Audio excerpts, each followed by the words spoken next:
Now let's get into this. How many of you want to make more money? Now, at this point in the talk, everybody does about a half hand raise because you don't know each other and it's a little bit hard to talk about money. As we were going around and we were talking about what was going on in your lives and what you're all purchasing, everybody needs to purchase something, right?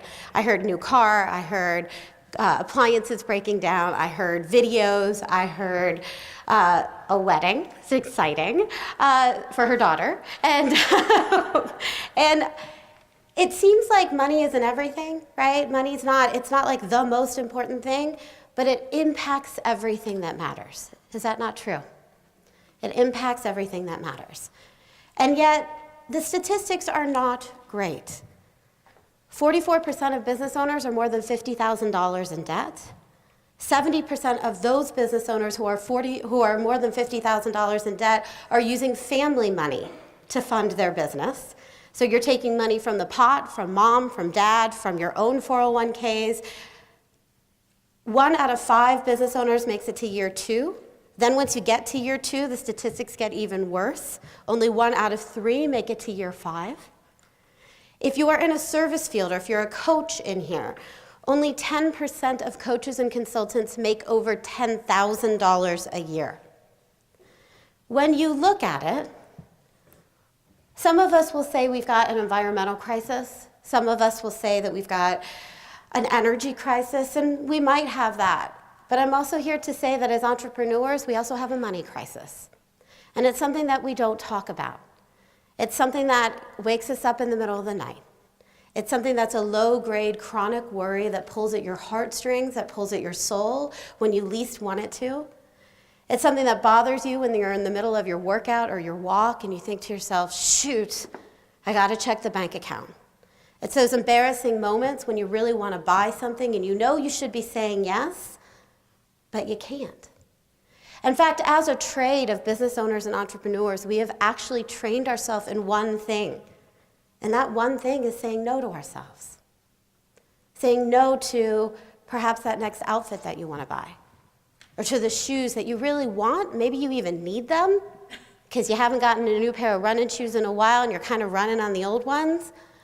Or maybe it's saying no to the gym membership because now you can work out outside. Or saying no to traveling to see friends and family.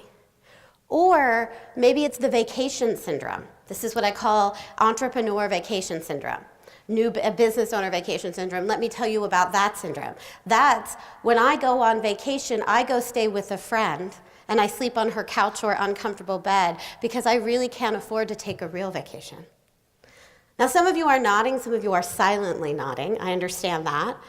At the end of the day, the reason this is all happening is because money is one of 2 taboos in our society. The other one is sex. Now, truth be told, we talk more about sex than we do about money. You don't have to raise your hand to that one. However, here's what I know to be true.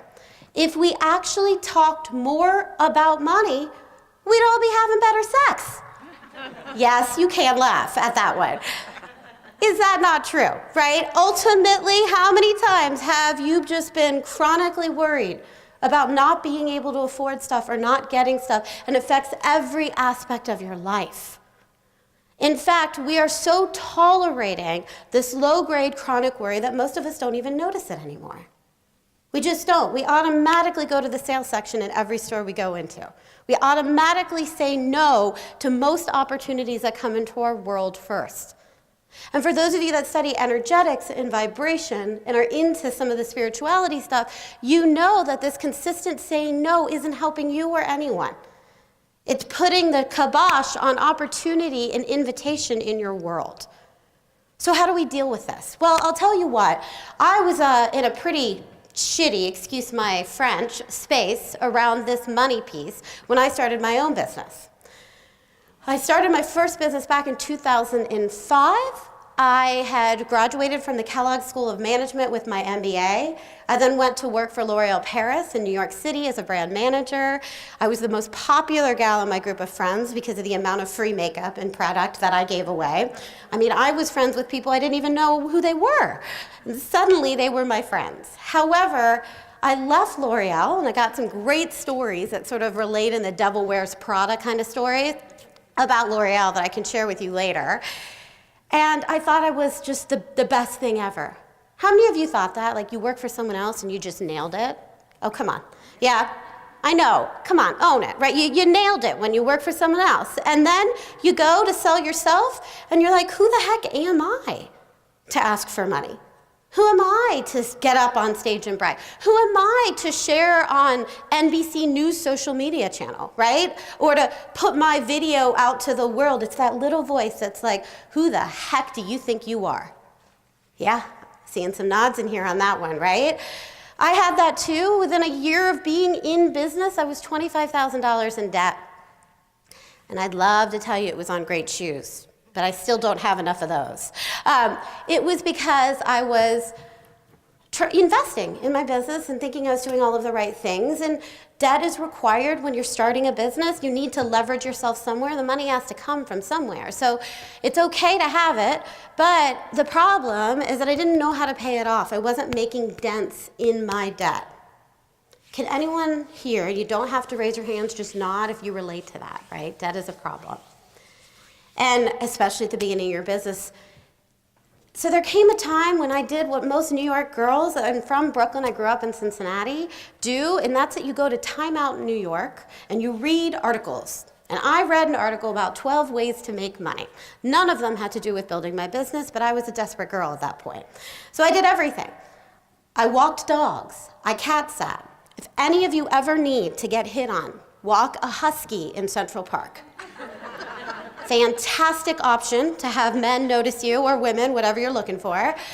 And then I rented my apartment out.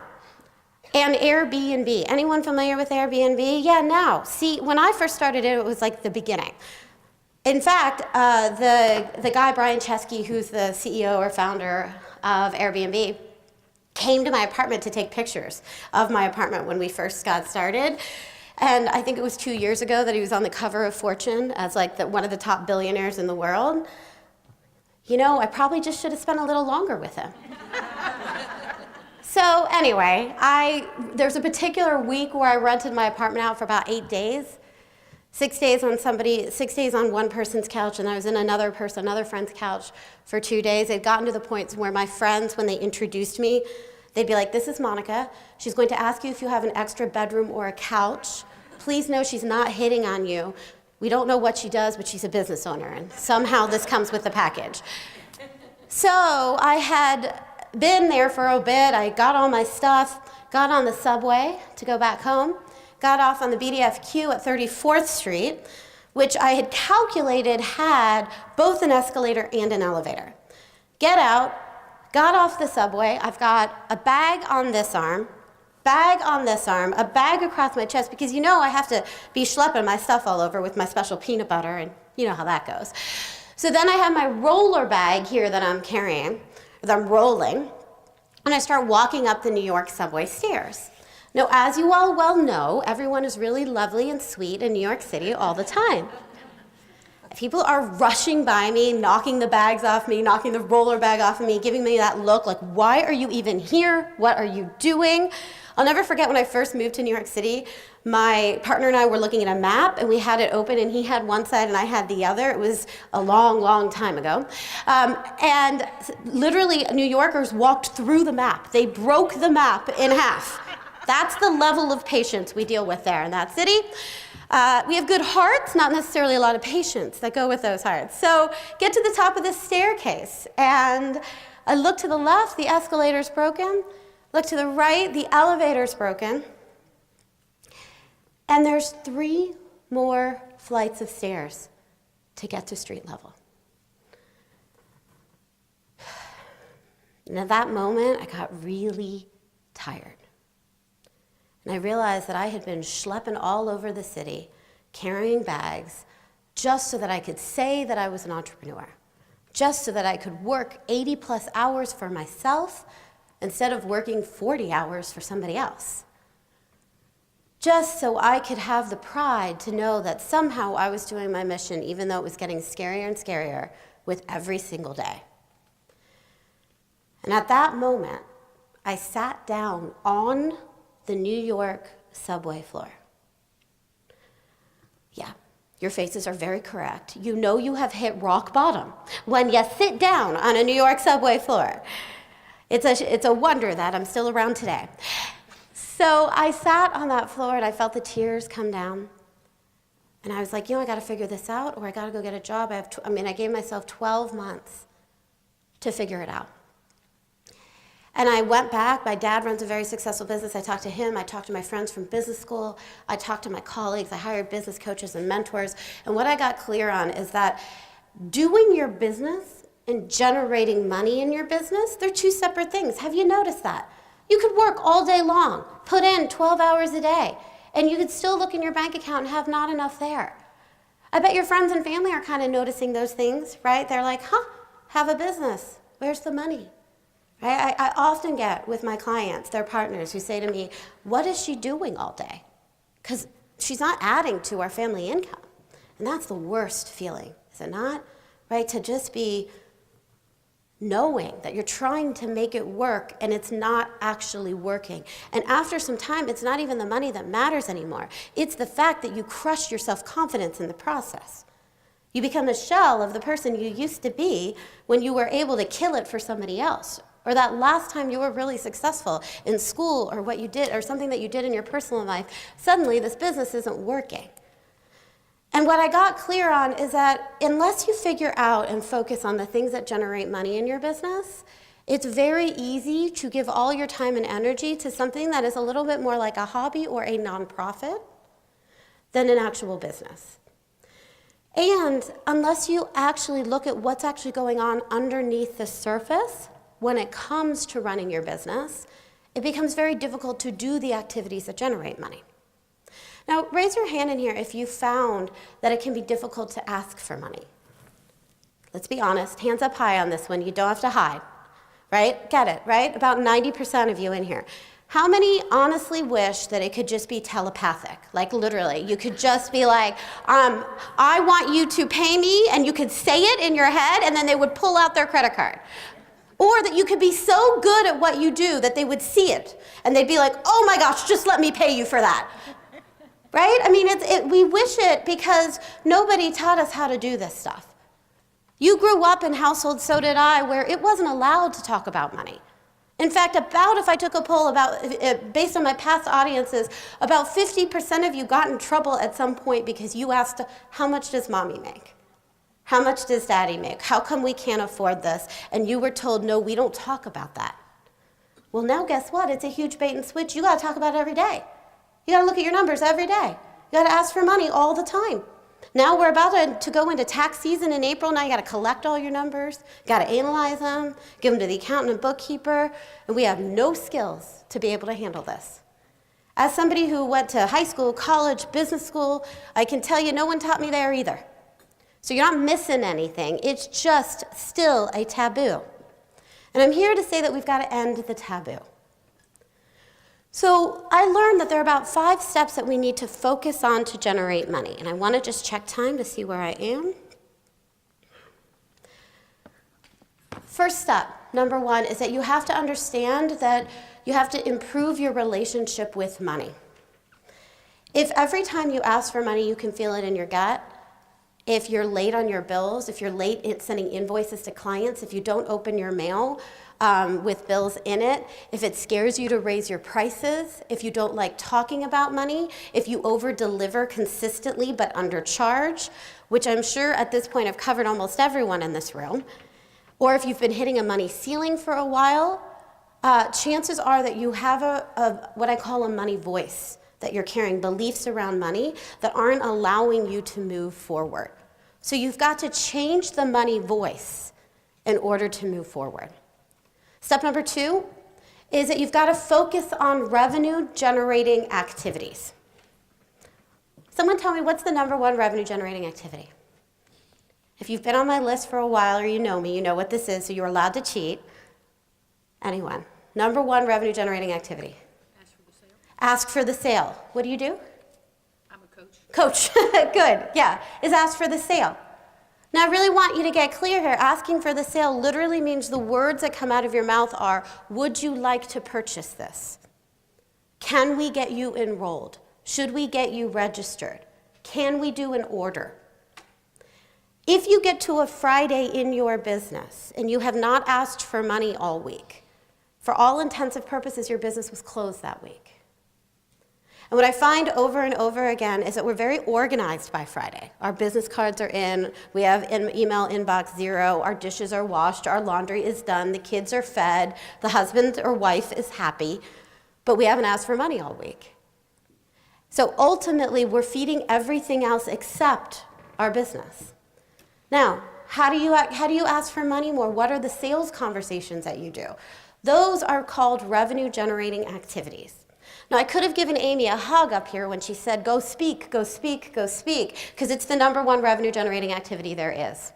It is the #1 way to get sales conversations and to make connections. Why? Because of the know, like, and trust factor, right? You can skip 10 years of knowing someone by being on a stage in front of them and showing your expertise and authority. And I'll tell you what, those of you that are introverts, are very quiet. I'm an introvert. Super quiet. I'm somebody that was terrified of stages 8 years ago when I first started my career. Now I'm regularly in front of 500, 1,000 people on a regular basis. And it seems like Amy, that's a time thing. Okay, great. Step number 3. So #1 revenue, let me actually back up for a minute so you have it for your notes. The #1 revenue generating activity is speaking. #2 is sponsorships. #3 is webinars. And that's the webinar piece is if you want to get online. Some of you have brick and mortar, so it's not going to be as important for you, but it will be. Trust me, we're getting there. So even brick and mortar local businesses need to be online, need to be doing things like webinars. I've got veterinarians, I've got retail stores doing them. It just depends on what you want and how quickly you want it and how quickly you want to grow. Step number 3, after the RGAs, is you've got to track your numbers. So there's about 5 numbers you need to track. I don't have time to go over all of them with you today, but the #1 is tracking your revenue. So a 5-minute activity that I want all of you to be doing every single day from here on out. Take a piece of notebook paper. At the top of the piece of notebook paper, I want you to write your goal, your money goal, your revenue goal for the next 60 days. This is how much I want to generate 60 days from now and the date. Then, number your notebook paper 1 through 31. Each day, you're going to write how much money you have brought in, how much revenue you have brought in, and that's tracking your revenue. It's going to keep you focused and clear about what is important in your business and what you're going after. And at the end of each month, you can tally it. Add it up is what I mean by tally it. I've had multiple crowds say, what does that mean, Mon? And then you can add it to the next month, so you've got a 60-day addition, and you can see where you are. Now, again, you don't have to raise your hands on this one, but if you're someone that's sitting out there and you honestly know that the only real time that you know how much revenue you have generated is during tax time, please, let's stop that now, right? Let's get you really clear. I want you to be one of those CEOs in an elevator that when I ask you, hey, Debbie, how you doing? How's revenue this year? You can tell me, just like that. Now, here's what I know to be true. There's shame and disappointment and judgment that comes with this sort of tracking. That's your money stuff, guys. That's the mindset piece. That's step #1.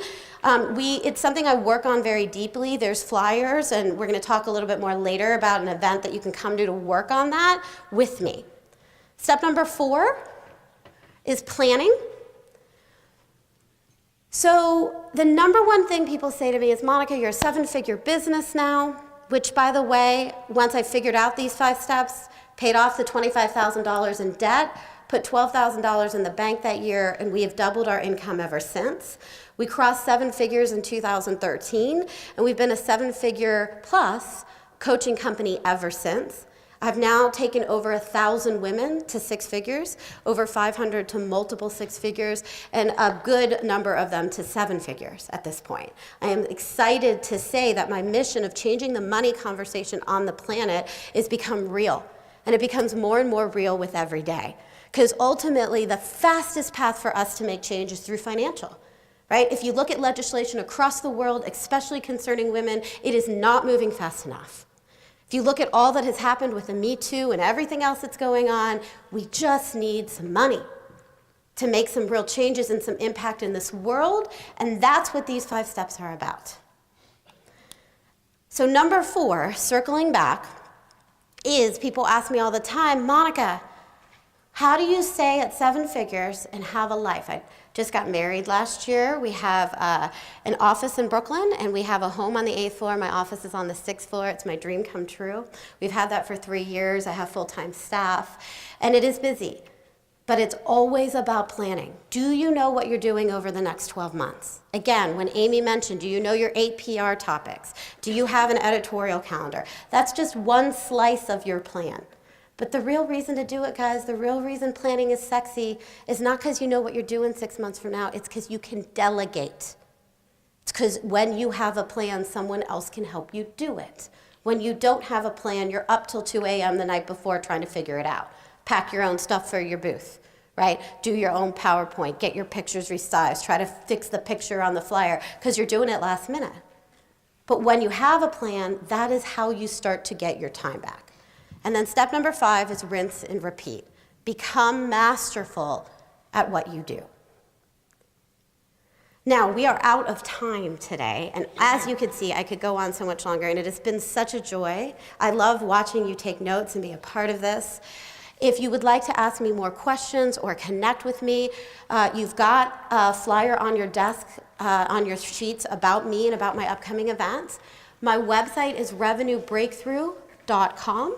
And if you'd like to set up a conversation with me because something for you was awakened in this moment, perhaps you know you need some help, perhaps we can help guide you towards generating more money, more ease, and more grace in your business, please come chat with me at my table. I have my 2 books over there, and we can set up a free conversation to talk to you about your business. I've actually got about 12 openings specifically for you ladies and men in eWomen, and I'd love to be able to help you be able to move forward. Because it's with your help that you and I together, we're going to change the conversation about money on the planet. We're actually going to step out and create change and improvement in a way that we have an ability to do starting today. Thank you.